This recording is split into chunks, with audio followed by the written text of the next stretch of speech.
Matisse Thybulle has cemented himself as one of the best defensive players in the world.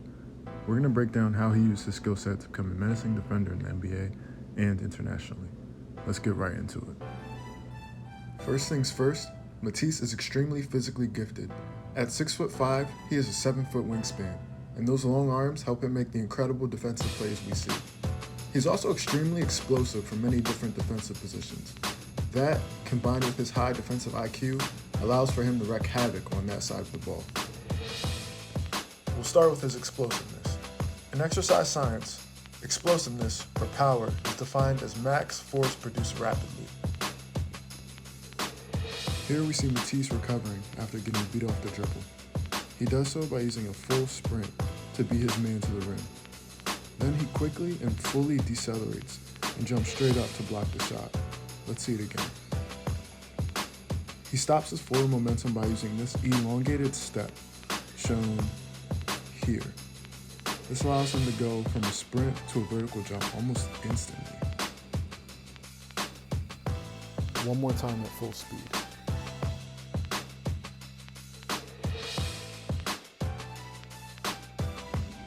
Here we see something similar. We see Matisse quickly decelerate, turn, and explode to close the gap between him and his man. But this time, when he plants his left foot to stop his momentum, he has to turn his hips and jump forward instead of upward to get a hand on the ball. That's a very athletic play, to turn and cover that much ground so quickly. This play is almost the same movement pattern. Notice how after stopping the ball at the foul line, Matisse quickly turns his hips and explodes off one foot to swat the ball into the stands, using only 3 quick steps to change direction and jump. That's incredible. As a guard, Matisse is a terrific shot blocker, as we've already seen. But it's not only due to his athleticism, it's also a combination of high-level effort with high-level skill. He has a relentless motor defensively, which always makes him a threat to get a hand on the ball, whether it's a steal, a block, or just a deflection.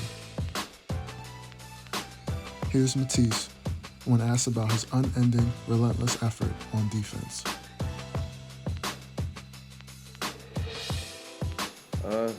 I just don't give up on the plays, really. I think that's most of the plays that I make, I feel like are ultimately come from people expecting me to quit when I hit the screen or when I get out of position, and then just the fact that I just keep pursuing the ball, good things tend to happen. You see? High-level effort. Now let's pause it here. These next few clips epitomize this relentless pursuit of the basketball that Matisse just explained. In this first clip, we see Thybulle recover from just about halfway off of our screen to contest a shot on the complete other side of the court. And the man that he's closing out on, that's not even his man. Now freeze it here. He almost blocks it. He misses by maybe 3 inches. He's just pursuing the ball. Next, watch as Thybulle continues to make multiple efforts on the play, which leads to a missed shot.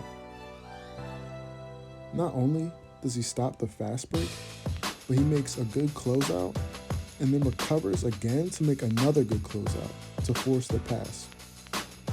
That's top tier effort. This last hustle clip is my favorite. After a turnover, Thybulle doesn't quit or complain. He just starts running down the floor and gets a block on the other end. This is the type of energy and intensity that basketball is built for, and it's beautiful to see. Now notice where Thybulle lands out of bounds, out next to the camera operator.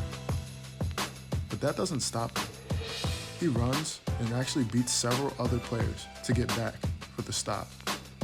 Now keep in mind, all 3 of these clips are from the same game. That's all 100% effort from Thybulle.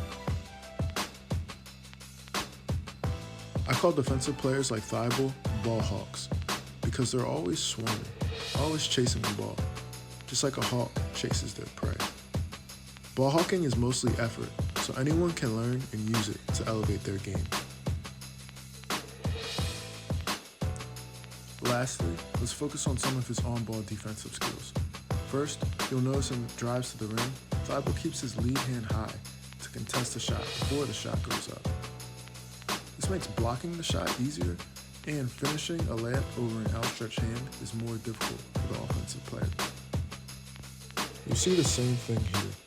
Notice how well Thybulle absorbs the contact from Levine. You can see Matisse use his trailing hand to make contact with Levine's body on the drive. This helps him absorb the contact and stay on balance to jump and get the block with his high hand. One key thing to notice is how Matisse pulls the arm off before Levine jumps to avoid a possible foul call. Thybulle uses the same technique again. You'll notice that Thybulle starts with a high hand on the drive.